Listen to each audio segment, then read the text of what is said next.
The Superduke R's dominion in the motorcycle world is like Cernunnos, the ancient Gaelic god of beasts. Its disciples coming to the altar for all that is uncivilized in the motorcycle world. But with the competition heating up in the super naked sector, and all the top manufacturers bringing their best artillery to the battle with sporting credentials, KTM had a classic conundrum. How do we keep the congregation happy and fend off an all-new breed of competition? Enter the Beast 3.0.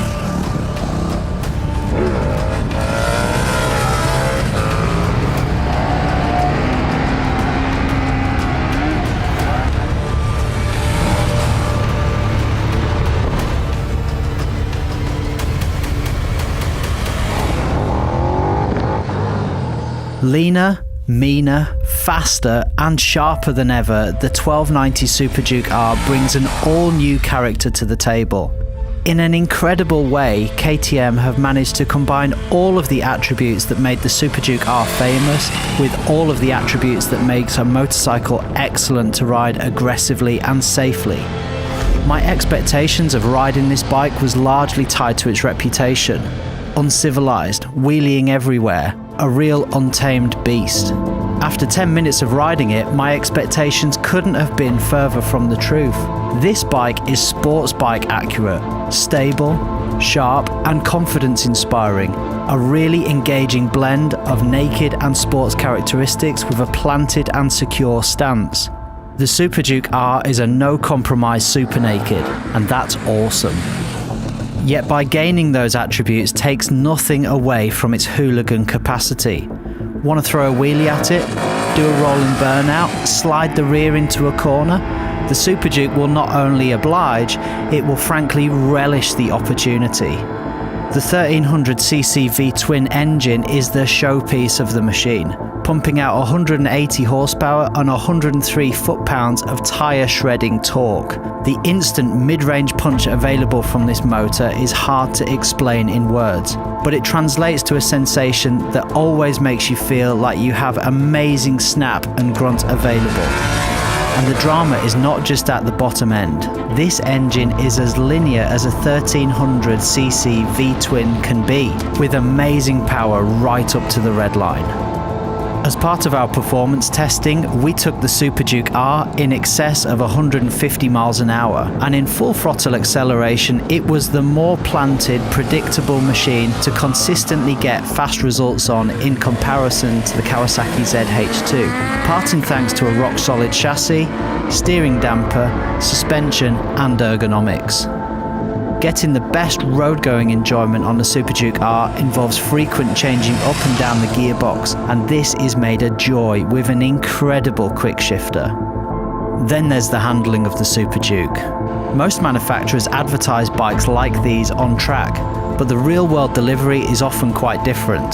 The Beast 3.0 feels like it's on rails, and there is little compromise in the road-going handling department in comparison to any motorcycle. Contributing to this effect is an all-new chassis, revised ergonomics with more weight on the front wheel, and the highest quality suspension setup available in 2020.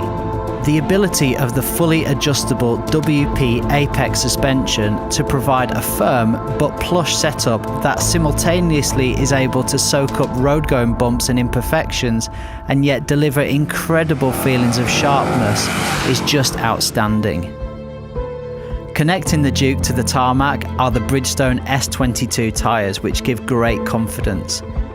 KTM collaborated with Bridgestone to develop the 200 rear section tyre for the bike, giving it a wider contact patch, something that you really appreciate with the amount of torque on offer.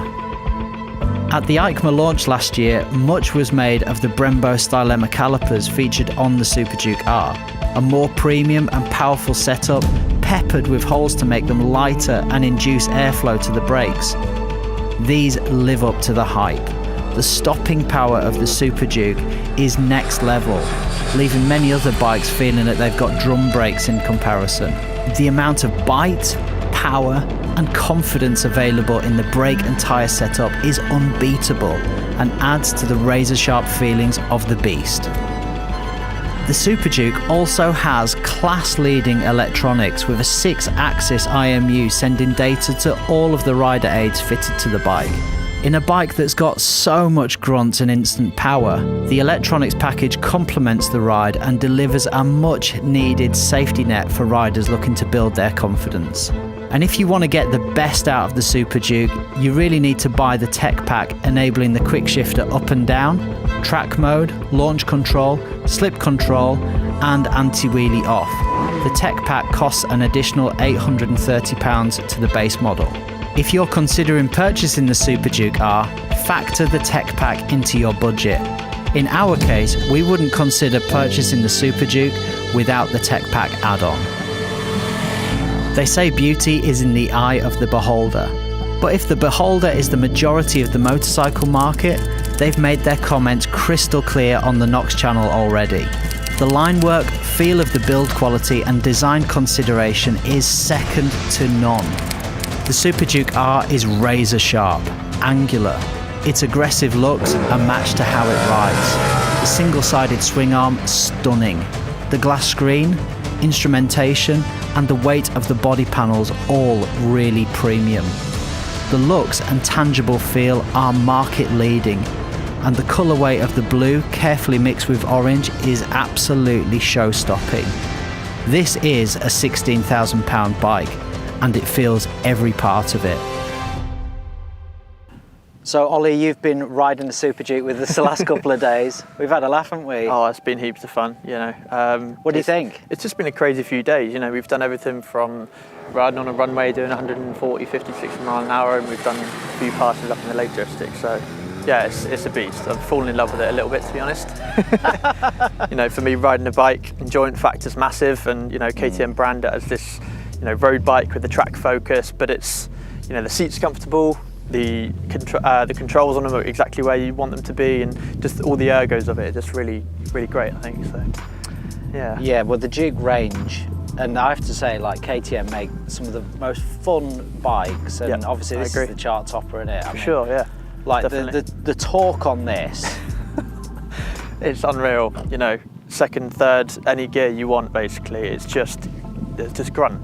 You know, and it's the V-twin is just an absolute beast. To be fair, I kind of think this suits the way that you ride, or you would like to ride. Yeah, definitely on a track like this, you know, like because it's you know, we've been doing some burnouts, wheelies, all that kind of stuff, you know. Definitely. And this is it just shrugs it off. You know, anything you throw at it, it will just shrug it off, and you can just, you know, you can ride it how you want to ride it, and it definitely gets your heart going. It does. You know, I've been smiling, you know, my cheek muscles hurt under my helmet. big smiles all around, you know, wheelies, burnouts, top speeds, just the pure acceleration of it is just, it just pulls you back, and it's just rapid, basically. So. Yeah, but it's a good bit of kit. But you know, and you've ridden the previous version quite a bit, I would have said. Yeah, sure. Yeah, I mean, I've ridden a few times, but I think there's quite a big difference between this and the previous one. Exactly. Yeah. I mean, the second gen and the first gen was just a raw animal. You know, they've definitely every time they've researched the different aspects of the bike that need ironing out. I think they've done that with the first to second and the second to the third, and this is, you know, where it's at now, and it's, from my understanding, it's a lot more sports orientated. Exactly. Yeah. The ergos and it certainly feels like that, doesn't it? Exactly. Yeah. I mean, first thing I noticed straight away, it's a lot more nosy. You look right over the front a bit more, and you know, the handlebars and the seat and everything is just. It just feels good. It feels right. You know, it's comfortable, and the buttons are exactly where you want them to be, and little things like that. It's just sweet as. So yeah. Well, I mean, I haven't ridden the previous generations, but I can't imagine like a bike that would be sort of more willing to get up in the front, you know, get the wheel up in the air. Definitely, yeah. But apparently the previous ones are a bit more like that. So this is a bit more refined, I think. Definitely, yeah. I mean, the previous gen, you are slightly more upright, and the bars are a bit higher. So, you know, it does want to wheelie a bit more, but not saying this thing doesn't wheelie, it will all day long. So, yeah, I absolutely love it. It's an amazing bit of kit, to be honest. So it is more sports oriented, but it's not a sports bike. No, definitely not. I mean, it's a naked bike built for the street, but with a sort of a track focus. So yeah, that pretty much sums it up, doesn't it? Definitely. Because the high speed stuff, Neck breaking. Neck breaking, like heart stopping. Yeah. Yeah, I think that's... This one, though, is more stable than the ZH2 we were doing. For sure. Yeah, I mean, more stable in every aspect, you know, accelerating, it seems more planted, it doesn't wobble too much, and also on braking, we were talking about earlier, you know, the Stylemma brakes are just, you know, they'll just stop you as fast or as slow as you want, you know, one or two finger braking, it will just stop you on a sixpence, basically. But yeah, regardless, with regards to the design, you know, we spoke about it. I don't think there's another bike on the market with such like angular lines and different shapes on the bike, and some of the shots we got it's just, you know, really pretty motorcycles. So yeah, beautiful. Happy. Yeah. Any downsides for you? A couple, I've got to say. You know, trying to do the straight line speed. You know, the launch control was, a couple of times it would work and then a couple of times it wouldn't, which is slightly weird, even though it was all on in the settings and stuff. So another thing we came across was the indicators decided not to turn off. You know, they were stuck on, and also the horn for some reason. So little niggles like that I think KTM might need to sort out. But other than that, you know, engine suite, suspension, brakes, everything seems solid. The gearbox as well. Banging. You know, no false neutrals, no nothing. You know, it's positive. The blipper and quick shift on it is just sublime. You know. Yeah. And the supermoto mode you like. Exactly. Yeah. The limited slip on the supermoto ABS mode, you can just bang it down the box and have a bit of fun and scram around. But you know, the ABS is still active on the front, so it allows you to stop, but it's really controlled and nice, and you can have a bit of fun. So, really happy overall, I think. Very good. So you're a fan. Definitely. So that's been our review of the Beast 3.0. I've got a huge amount of respect for this motorcycle and the kind of people that want to get involved in what this does. I absolutely love it. And, you know, reliability sort of little niggles aside, I think it's an absolutely awesome bike. So I hope you've enjoyed the review. I'm going to put all the links in the description for the gear that we've been using to protect us on test. You can find them below right now. Please like, please comment, love to hear what you think about this and other stuff that we're doing.